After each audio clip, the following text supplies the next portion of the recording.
to finish for probably 7 years now. 7 years. Whenever you move into a house, you find these things, right? These charming little things that people forgot to fix before they sold you the place. And as I sat in my recliner in my living room, I noticed there was this little slider switch on the wall, this dimmer switch, and I went over there, curiously wondering, well, what does this go to? And as I flipped it up and down, it apparently went to nothing. So I explored it a little bit further, and I thought, well, oh, interesting. It was right by this built-in bookshelf kind of cabinet thing, and I was looking around, and I noticed underneath it there were these lights, candelabra lights, like E12 bulbs. You don't want to know all the details, but anyways, I ordered the set on Amazon and thought, oh, this will be interesting. This will be nice to at least have this working, and I screwed them in, and sure enough, nothing. So this project has been on my nerves for like 6 years. I sit down on my recliner, I'm like, there's that thing. It doesn't work. It's just been eating at me, gnawing at me, and finally, about 3 months ago, was it 3 months ago? Something like that, it just got to me. I had had enough. I got my tools out. I ripped that dimmer switch out of the wall. I found a way to pull that light fixture down. I started in, I'm like, what did I get myself into? And this light fixture sat dangling, as well as this dimmer switch from my wall, for a solid 2 months before I got back to it, mocking me every time I sat down in my recliner, robbing me from peace. And finally, 2 weeks ago, I got my new dimmer switch in, and I got some pieces that I needed to repair one of the sockets. I went to work. I didn't know what I was doing, but I went to work at it, and I found a way to press through the mess of drywall pouring in my face as I attached the fixture back to the ceiling of the cabinet, and voila, I got it working. The kids put a little paper nativity set in there, and we kind of cleaned up the space. And I sat back in my recliner and finally felt this peace. Everything is whole in the world. And then I noticed that looks kind of weird that the other two sides aren't lit up too. Well, if you're joining us for the first time, we have been in a series here at Christ Church and with our partners, Grace Chapel, called Prepare Him Room. We have been exploring several of the Christmas stories and diving into some of the characters and some of their response as they prepared for the birth of Jesus. We've stepped into the story of the prophets. We've stepped into the stories of Mary and Joseph to see how they were preparing their hearts for something new, specifically for the expectation that the Jews had in their time that the Messiah would be coming, and would be coming anytime soon. It turns out that seasons of expectation give us an opportunity to lean into hope. They give us opportunities to lean into surprise.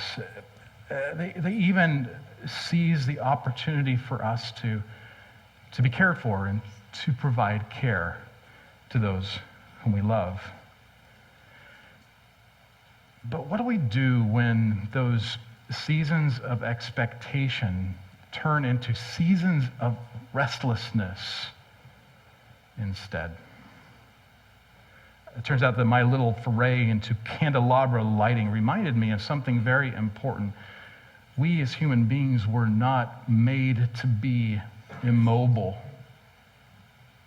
As soon as a project wraps, we are suddenly seized by something new, another project that's come our way. And the restlessness that comes from that, it can be bad. Project fixation can be bad. Product accumulation can be bad. At the same time, there is a part of us that is meant to be on the move. We are seekers by nature. Maybe for you that manifests when you dream of some of the do-it-yourself projects at your home, or some craft project that suddenly appears to be a great opportunity for you. Or maybe it's something bigger, like a better job opportunity, or moving to a new place that's going to be better for your family. And now, whether we actually pursue those things, that's another thing. Yet, isn't it true that within all of us, there is always something that wants to seek more?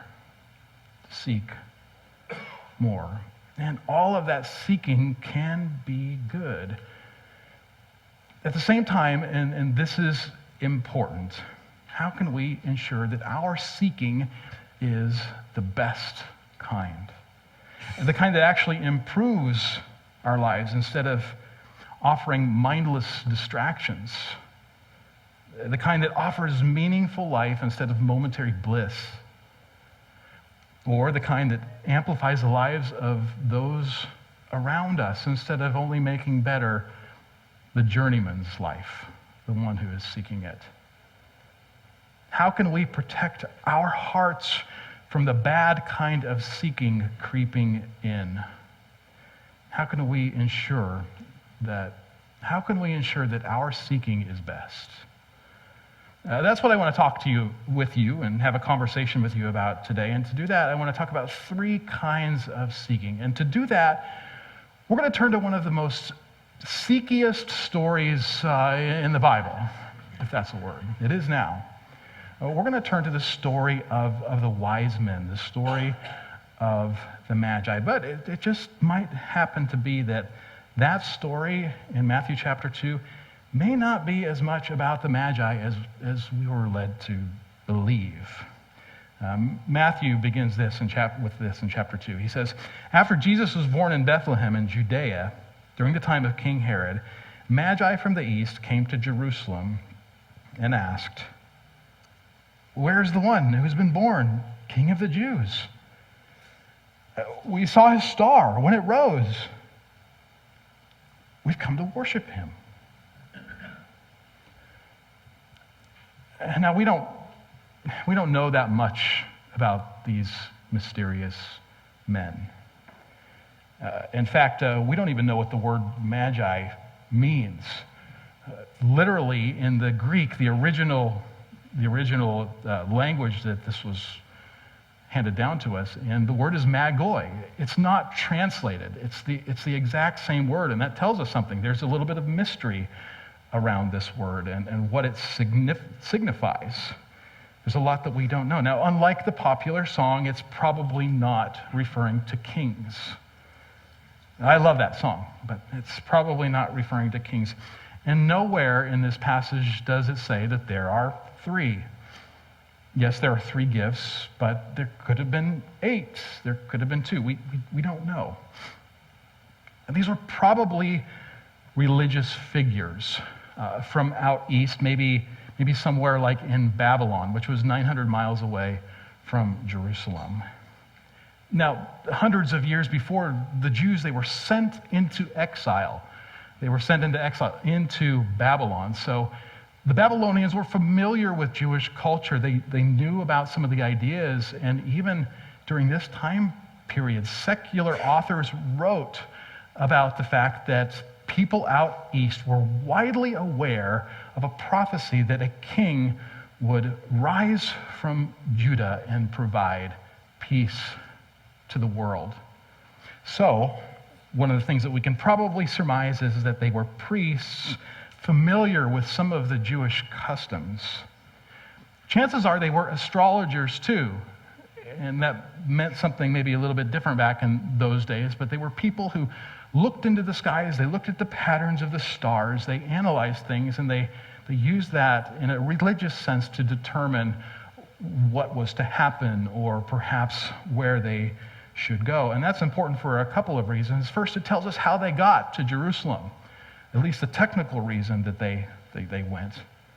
And secondly, it tells us that they were probably outsiders because The Jewish scriptures, well, they weren't too friendly to Babylonians who exercised astrology, so they weren't probably steeped in the Jewish faith, even if they were familiar with it. They were on the outside looking in, but something still compelled them to come this way. Have you ever wondered about that? What brought them all the way here? Now, I know the star, of course, but in a deeper sense, what compelled them to go all of this way? Well, there's one kind of seeking that I'm quite fond of, and I fall victim to quite a bit too, and that's curiosity for what's new. Curiosity for what's new. And curiosity can be a really great thing. Now I know you're all thinking, curiosity killed the cat. But for some of you who are dog lovers, is it really that big of a deal anyways? When we see curiosity in kids, we foster it because we know that curiosity, it leads to learning, and learning leads to success. When we experience curiosity for ourselves, we chase after it, don't we? We want to know how that magician cut that woman in two. We want to try to figure it out. When we discover some new technology, we're curious. We want to know how that works. Or when we're faced with some major philosophical or spiritual question, we want to talk it out with friends. We want to wrestle with it. We want to make sense of what it means. Unless you have been stuck on YouTube for 4 hours trying to figure out how those magic lamps from the 1980s work, curiosity can be a good thing, right? Curiosity can be a good thing. It's possible that these mysterious men saw this phenomenon in the sky and they were just simply driven by their curiosity. But I want to offer an alternative take. As good as curiosity can be, curiosity does not move us across a country. Some years ago, a college friend of mine was grieving that after so much work and so much passion that he was putting into the possibility of becoming a high school teacher, he ultimately failed in some of his college experiences and wasn't accepted past his student teaching experience.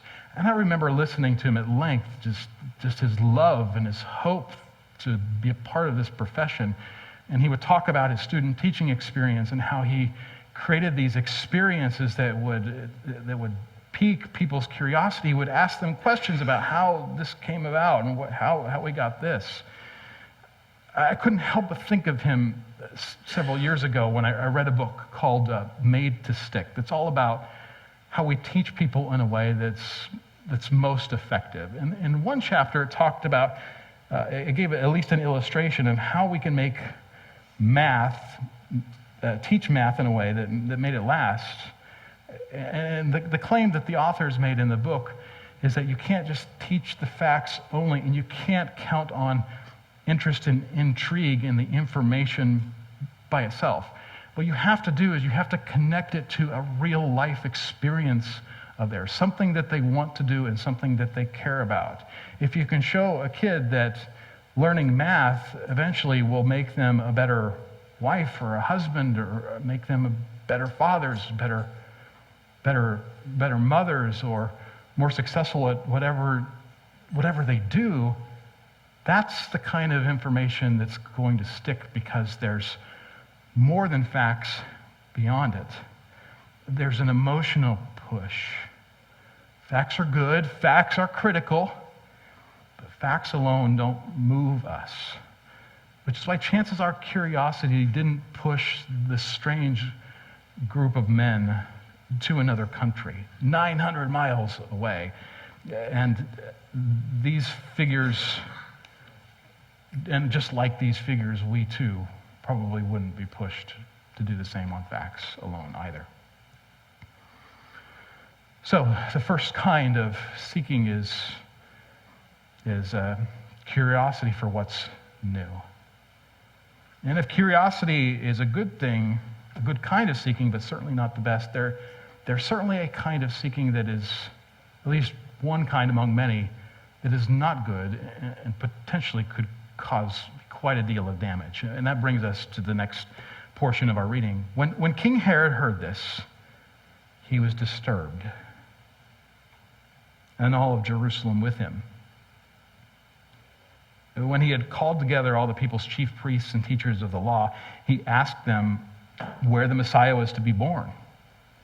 In Bethlehem, in Judea, they replied, for this is what the prophet has written, referring to Micah.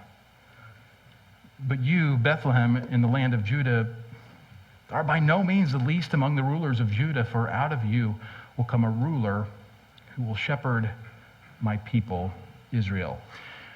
So then Herod called the Magi secretly and found out from them the exact time the star had appeared. He sent them to Bethlehem and said, go and search carefully for the child. As soon as you find him, report to me so that I too may go and worship him. Well, our Magi are the first on the scene, and they are the first to speak. And they definitely instigate the action here. But did you notice that the story seems to be told from the perspective of Herod and the people of Jerusalem instead? They're the ones who react. The author tells us how they feel when these strangers come into their town. And at least for a brief moment, they're the ones that take over the action in this scene. So many film adaptations of this moment in history depict the beginnings of the Magi as they're out east discovering the star. And that's where the action begins for them, and it makes sense that they adapt it this way.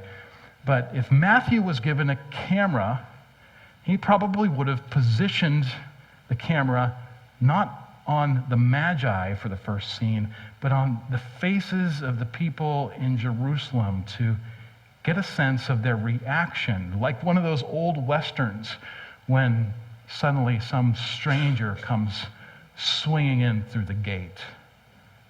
That's where Matthew's focused. And how does Herod and how do the people respond? How do they feel? They're dismayed. They're dismayed. Now, anybody who has heard some bits and pieces about this story, maybe over Christmas, whether you're that familiar with the Bible or not, you probably know that Herod is not the good guy of the story. And that's understating it a bit, because Herod did some really terrible things. Herod was mad, and he was hungry for power, and he was desperate to preserve his legacy in these final days of his life, that he wouldn't last much longer. At the same time, this isn't just Herod's story. It's Jerusalem's story too. These strangers that came in looking for a king, wait a minute, what are they doing? We already have a king of the Jews. And no matter how they felt about Herod, and at this time in history, Jewish feelings were kind of mixed. No matter how they felt about Herod, this sounded like was treason. It sounded like treason. The whole herd was disturbed. What do you do when suddenly your life or your way of doing things comes under threat? Maybe for you, that happened when you experienced a sudden loss of relationship, or maybe a divorce that you didn't expect and came out of the blue.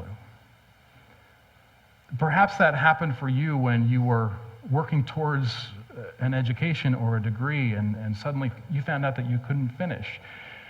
Maybe it was the finances, or maybe it was something else related to that, and you suddenly experienced this turn and this surprise disappointment in your life. Or perhaps for you it was a moment in time when you felt yourself changing, or you felt your community around you changing, and the result of that produced this deep sense of isolation in you. I don't know about you, but the times in my life that I have been thrown in those circumstances, I have found parts of me that want to react in two ways. Either I kind of desperately want to take control of the situation so that I could preserve this sinking ship, or I throw myself into something else so that I can try to maintain the illusion of control that I have over some other area of my life in order that I can feel like I have some control over the situation. Herod is about to mislead this search party in a big way so that he could do something heinous. And there's a part of him that just can't begin to let go of the control and the power that he has been given. One of the strangest things about this, Herod seems to know something that the people don't. They all see that these magi are looking for a new king of Jerusalem, but when he goes to the religious leaders, he reveals his hand, and he shows us that he understands that there's something deeper going on, and that there's this promise of a Messiah, not just a new king, but a new king that God was promising.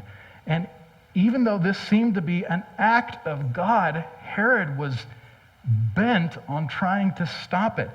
And that might sound kind of crazy to us, but chances are, if you have ever been on the brink of losing something in your life, there's a part of you that has done some things, or at least thought of some things that you aren't proud of in order to maintain control of a situation that you didn't have control of.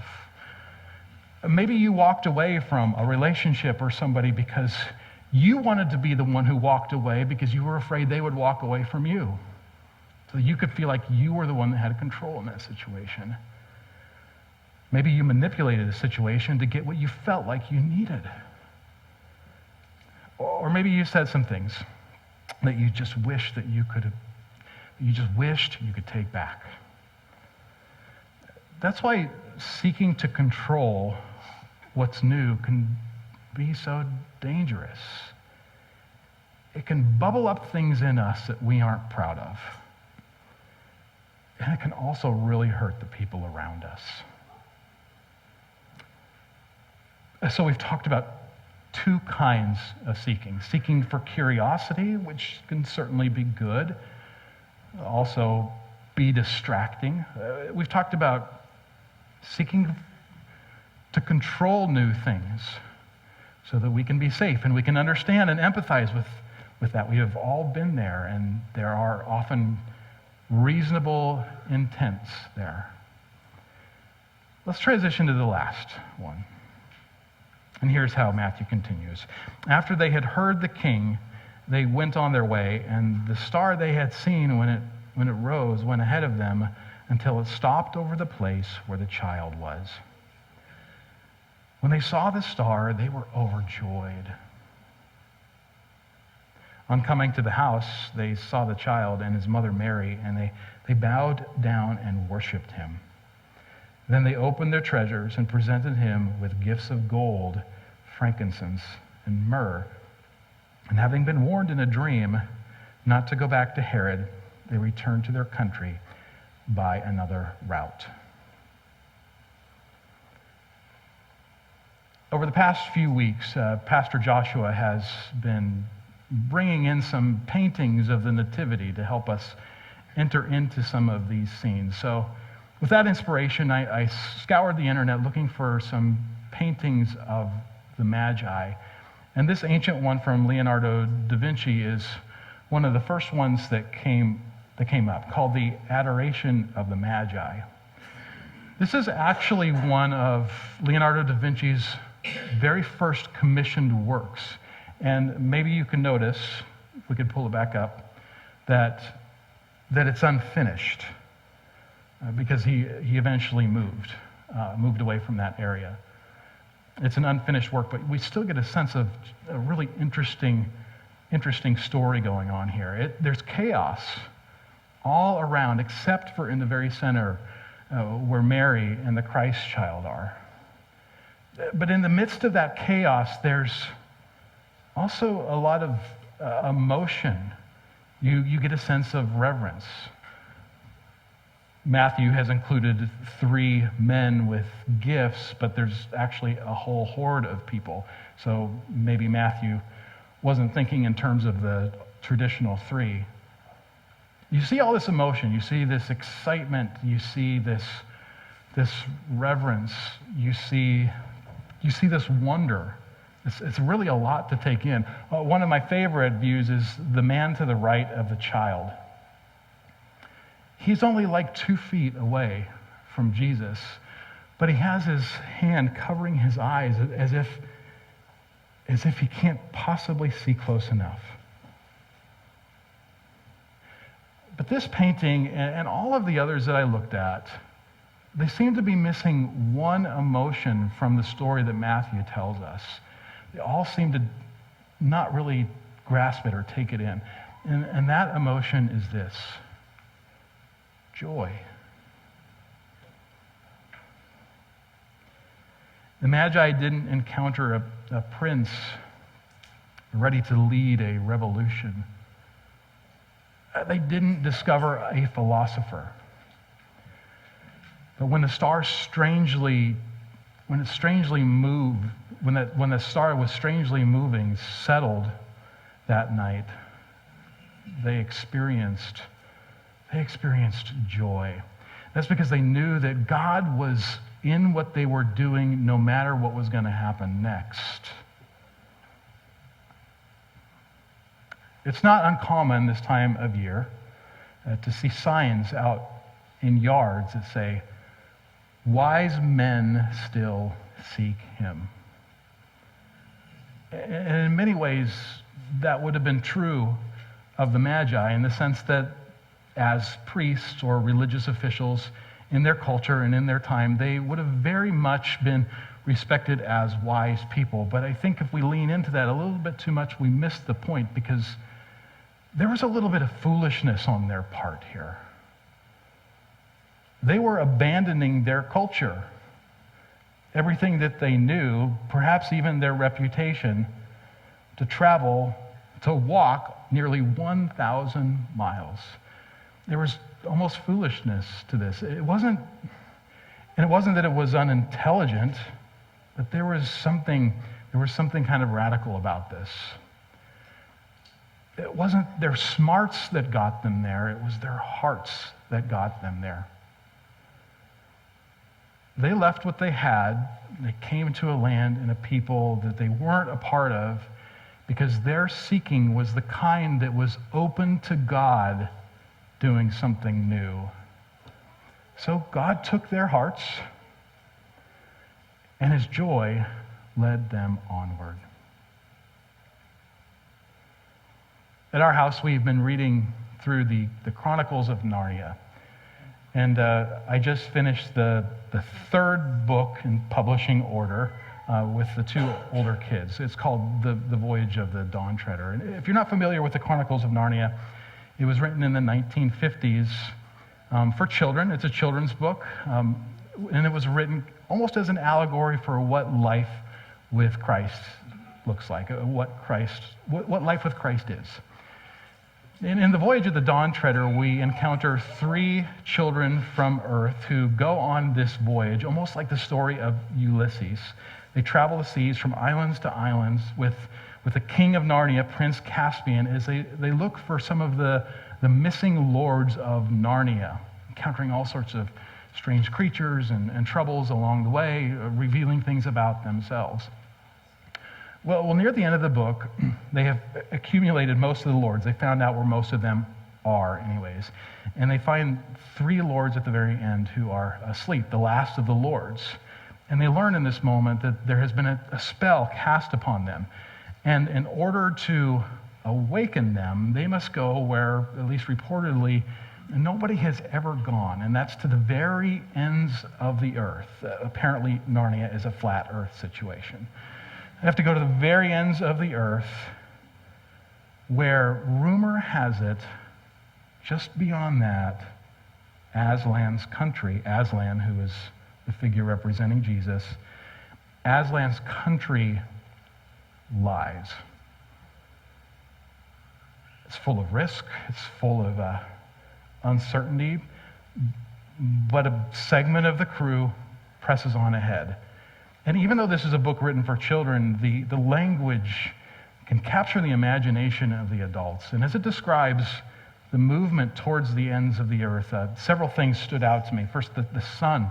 It became brighter and brighter, but it didn't really seem to be getting hotter. And their eyes became stronger so that their eyes could take in more light, and everything was simply brighter around them. At one point, one of the brave creatures on the ship jumps in the water and realizes that it's no longer salt water, but it tastes sweet.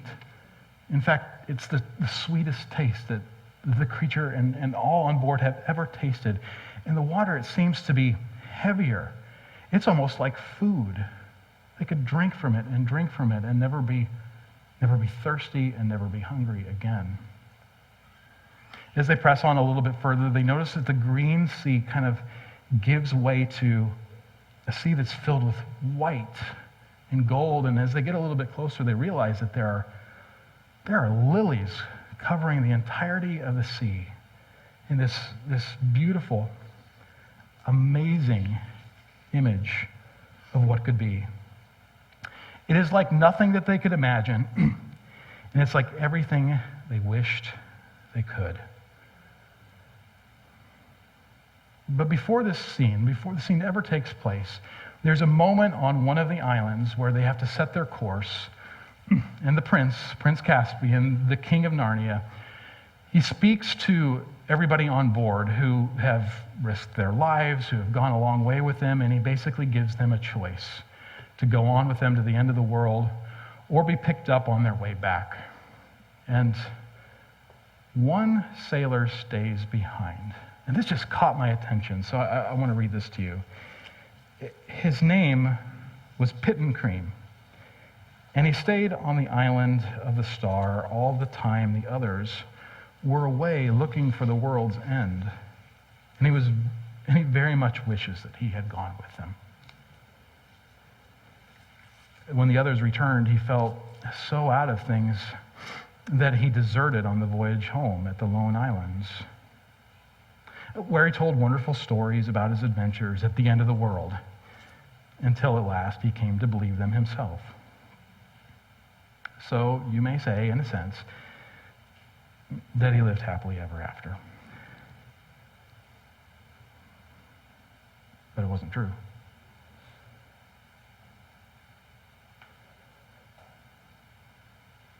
Friends, when our hearts are open to God's new, it sometimes takes us to places that are not always comfortable. It puts us in scenarios that we have never been. But God will open up a door for something greater. And we will never wish what could have been. Hearts open to God's new prepare him room and find their joy amplified along the way.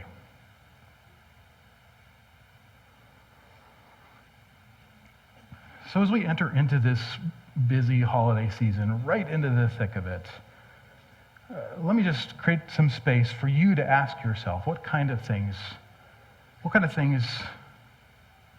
is your heart seeking today? Maybe there's something good that's piquing your curiosity, and there's nothing wrong with leaning into that a little bit. Something that you're pursuing, something that you're interested. Sometimes that can be good. But are you so occupied by the curiosities that there's no time in your life to prepare him room? Perhaps there is something more difficult that has driven you to put things back into order and focus all your energies onto trying to create a semblance of control in your life when everything feels like it's out of control in this season. And sometimes it doesn't harm. It doesn't do any harm and that kind of thing can be healing, especially when it doesn't do any harm to other people and yourself. But is it keeping you from the best kind of seeking? from the spiritual places, you'll always wish that you could have gone but never did. And what could it look like to live on the other side of having experienced God's new and having said that the normal pursuits of life are not enough? Friends, let's choose the better kind of seeking. There is indescribable joy waiting for us when in our hearts we prepare him room. Let's pray.